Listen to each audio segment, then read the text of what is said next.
Hello, this is Matt from tracyandmatt.co.uk. Here I am looking at the Sony Xperia Z Ultra. Do a quick unboxing video for you before we move on to do our review. So, Xperia the Z Ultra is on top. I'll pop back to that in just a second. Take a look what else we have in the box. So, in the middle section here, kind of hard to get everything out. I think we kind of have to tip it. There we go. Let's tip these bits out in the middle. We have the startup guide, SAR information, and a couple of other little leaflets with information on there. And then underneath we have the charger, so UK collapsible 3-pin style charger with a USB connector on one side, and then a micro USB to USB style sync charge cable.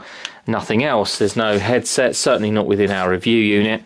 There's no supplied wired headset or anything like that, unfortunately, but we'll see what else we have. We'll check out what else there is in the full retail. So to take a look at the Z Ultra itself, let's just move this all out of the way. One of the largest of the Phablet style devices out there. We have a 6.4-inch display, which is a full HD, so 1080 by 1920 pixels. It's absolutely huge. I haven't got the smallest of hands, and as you can see there, it's massive. It really is a huge device. We will have to take this front screen protector off because it has a slightly matte and bubbly finish. So, as I say, a really huge 6.4-inch display is full capacitive. We'll support up to 10 fingers on screen for if you want to do any sort of touch typing, and it gives us a 344 pixel per inch pixel density. It is a shatterproof and scratch resistant glass on the front, and it's one of those triluminous displays with the X Reality engine. Forward facing camera at the top there, which you may just be able to make out next to the left of the Sony logo, is actually a 2 megapixel forward facer, which does support 720 and 1080p forward video recording. And we have we have ambient light and proximity sensors just to the side as well. There is a small speaker there, which is the actual phone speaker, and one at the bottom as well. Tiny little grills. I'll bring them nice and close. You can probably just about make them out if the autofocus will bring it in. But very small grills over there, very discreet. To the side, we have a little cover that moves out of the way, and that is our micro USB connector. What you might also be able to make out there is that there is a rubber seal around that cover, because like several of the other devices in the Xperia range, we do have a IP58 certification, so we are dust and waterproof and water resistant to up to 1 meter at a 30-minute rating. So we can take this underwater. You may have seen the TV commercials where they actually take it underwater to do a short video. On the side, a couple of little connectors there so we can pop it into a dock for external charging. And really on the bottom, great deal to see. There's another little sort of kind of grill looking affair at the bottom, and then a couple of little eyelets there which you can pop a phone charm or a lanyard to actually connect around the neck or whatever you might want to do. Side we have a up and down volume control and the power button, and then another cover which moves out of the way, so we have space here for micro SD in one, which supports up to 64 gig micro SD cards, and then our SIM card slot there, which takes micro SIM. And then also we have a headphone socket, so that's a 3.5mm headphone jack for plugging obviously in wired headsets or indeed any other type of headphones. On the top, not a great deal also to see. There's another hole there, which again I believe to be another microphone, but not a great deal more. On the back we have there right at the top we have an 8 megapixel autofocus camera, which supports geotagging and HDR and all those kinds of bits and pieces. Does 1080p video recording, alongside obviously the built-in GPS. But one thing that you'll note to be quite missing from the back here is any kind of flash. There's no external, no built-in flash. Obviously we've got a back screen protector or cover protector on here at the moment, which we might as well just leave on for the time being. And then we have a little NFC logo, so our NFC is just in the corner here. But yes, it's a surprise that there is no flash at all on this device, sadly, but there we go. So I'm just going to quickly power up, and there we go. While that's powering on, let me run down the specification, and primarily I'm going to start with the size. We are 179.4 millimeters on the longest side there, and width we are 92.2, and in terms of thickness, well, it is really quite slim, 6.5 millimeters at the widest point, and as you can see there, it is extremely slim. Very similar styling to other Xperia models in the range, say the Z1. In terms of the side, we have this sort of metal finish all the way around the edge of the bezel, and obviously the dramatic white accents around there, and all black front screen. In terms of weight, 212 grams. Fairly weighty, but because it's such a large device, it's kind of spread out.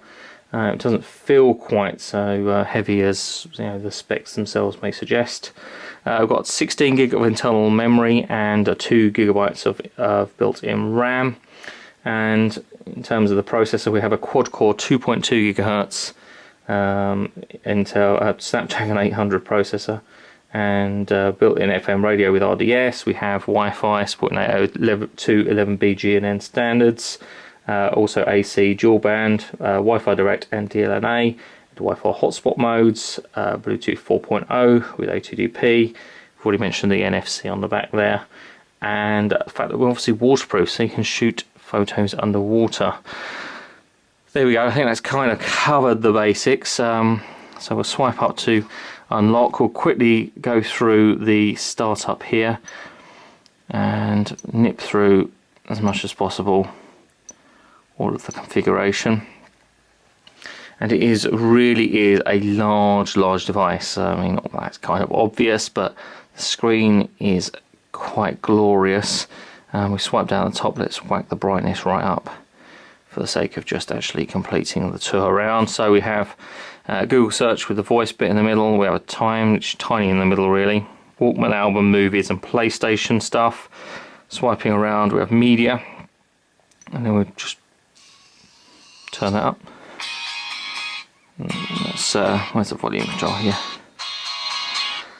The speakers there. They're not too bad, but they are not particularly loud. There are 2 of them, which is pretty cool. And obviously if you're going to switch it around this way and you're going to watch movies and stuff like that, that's certainly going to be an advantage, but they aren't very large. They don't give much of a powerful sound. Swiping over to this side, we have a blank. We also have the media thing here as well, with a little video. Might be worth us switching around this way. So a little bit of video playback.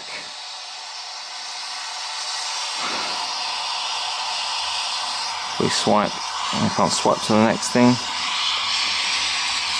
And we can skip.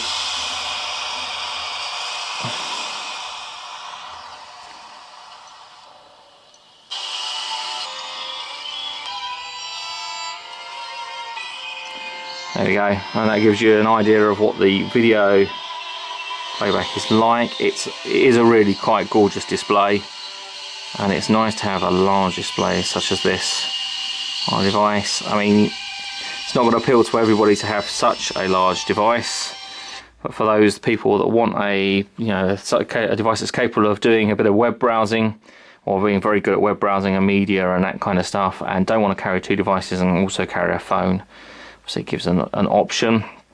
I've got the Sony Select stuff to there, and then another blank panel. At the bottom we've got Chrome, Play Store, camera, the launcher in the middle, which we'll come back to in a second, email, messaging and phone. Let's quick look at that. We obviously have an extremely large dialer, massive in fact, just there. And going back to the middle, let's pop into launcher. So we have, get that out of the way, pretty much straightforward stuff. Nothing. There's a couple of PlayStation bits in there. There's Social Life, Video Unlimited, which is something that Sony tend to include fairly often. Temple Run pre-installed, Office Suite, Play Movies and that kind of stuff. Hangouts, McAfee Securities is something that's not too common. There's a few things in there. I'll just take one thing we're going to have to do is head into settings and turn on the Wi-Fi. Let's go and do that and connect to a Wi-Fi network. As you can see, a really large keyboard even when in the portrait orientation. So let's go and sign in. Okay, and there we are connected, so that was the important thing we need to do there. Take a quick look at the browser. So we have Chrome. I think it makes more sense to, there we go, use it in the landscape orientation. So we're going to take a quick look at our site on this display, and how again we have a really large QWERTY keyboard here in that landscape orientation.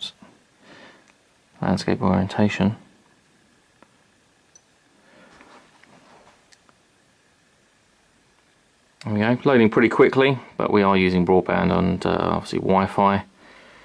It lays out on screen pretty well. Text is excellent. As you can imagine, we've got a 1920 pixel by 1080 pixel display, so text is going to be nice and smooth. Indeed it is. Scrolling is nice and smooth. We can double tap to zoom in and zoom out, as you would expect. Pretty much any browser does that these days. And we can scroll through. Scrolling is nice and smooth, and we can switch around to the portrait orientation, which obviously with the responsive design changes the layout of the page for us, but it is pretty quick and dynamic, and rotation on the display is fairly lagless.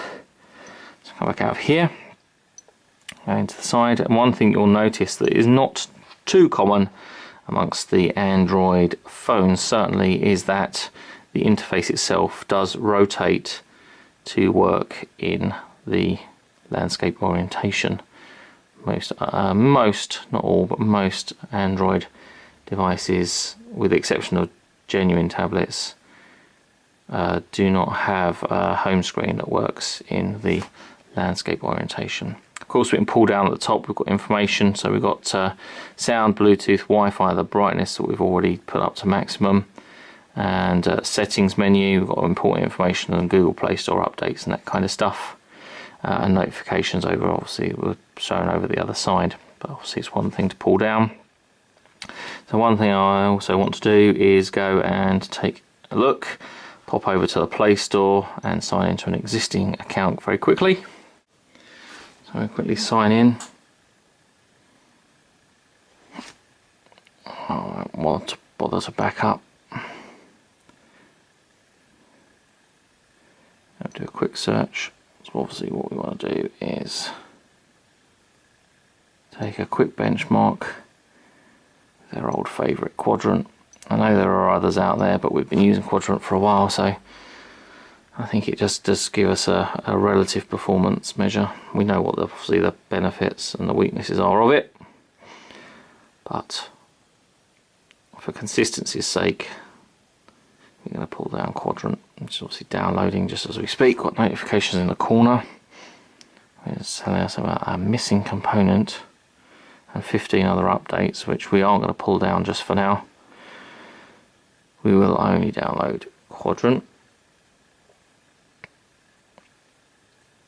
And there we go, that's installing, and we're going to just switch around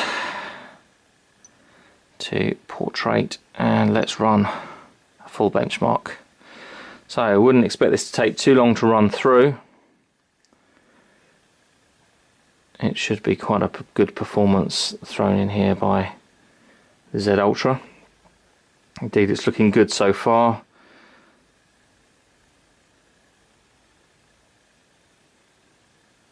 We seem to be pushing through the test quite quickly.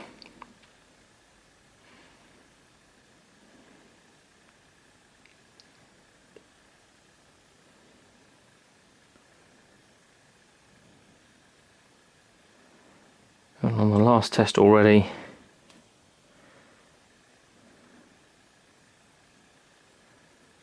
let's take our results. And there we go. Really good score. 90,951. I know that if we run this a couple of times, we will end up with very slightly different, or sometimes a bit more drastic, but generally slightly different results. But in any case, that's a really good performance measure. The only thing I've seen to go faster than that just at the moment is the Samsung Galaxy Note 3, which comes out at around 21,000 in terms of its system update. The Note 3 comes out around 21,000, so this isn't too far behind in actual fact, and probably if I run it a couple of times I might get a different result anyway. So that gives us a little bit of an indication of the benchmark, but it's a really good performance. Obviously the benchmark is not an absolute. We'll take a quick look at the camera and turn geotagging on. Just leave that on OK. Allow the access to my location. Agree.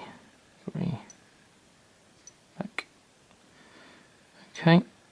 And just pop something in place. That's it. One thing that is going to affect that. Obviously, there we go. That's better. But there is a fair amount of noise here. It's kind of very active. I don't know how well that's really coming out on the video, indeed if it is at all. It's a fairly noisy image. But let's see how that actually translates to a photo. I mean, we've got plenty of light in this this room. But yeah, let's take that close and hopefully that comes out. That really isn't very good, to be honest with you. The compression there, hopefully that's coming out, that you can see that in the video.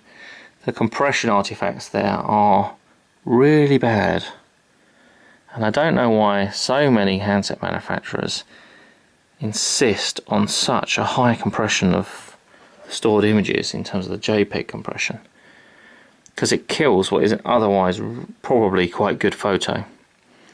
And I suspect that the optics of this device are pretty good, and they're being let down by the image software. So I won't bleat on about that too much more, because I do so pretty much with every device we look at. But I'll include some of these photos along with when we come to do our full review for you actually to be able to make your own judgment and see for yourself. But I don't think that's great. Camera control wise, we have stuff along the top: normal video, burst mode, scene modes, front camera and all that kind of stuff. We can switch the camera around like so, and we've got different setting modes as well, and change the resolution. Mind you, that probably didn't help that we weren't full resolution, but still we're in 5 megapixel nevertheless. Anyway, coming back out of there. So that is a fairly quick look at the Sony Xperia Z Ultra. We will have a full review for you over the next couple of weeks, certainly. We'll probably hand this over to Phil, who did the review of the Z1, because that kind of makes sense to do a comparative along with the same reviewer. But we'll have that for you certainly shortly. If you want to follow us on Twitter and ask us any questions about this, or indeed any of the other devices that you know that we are reviewing or coming up to review, then please do so. You can follow us on Twitter, twitter.com/TracyandMatt, that's TracyandMatt, or facebook.com/TracyandMatt.co.uk. You can find me on Google+. I am plus Matt Davis 1, that's MattDavis and the number 1. Or if you want to check out our main page, which you'll find myself, Phil, Gareth and some of the other guys at the team contributing to, it's plus Leod, Leodde, which matches our YouTube channel name. I'll be back soon with some more videos and reviews on TracyandMatt.co.uk, but for now, thanks for watching.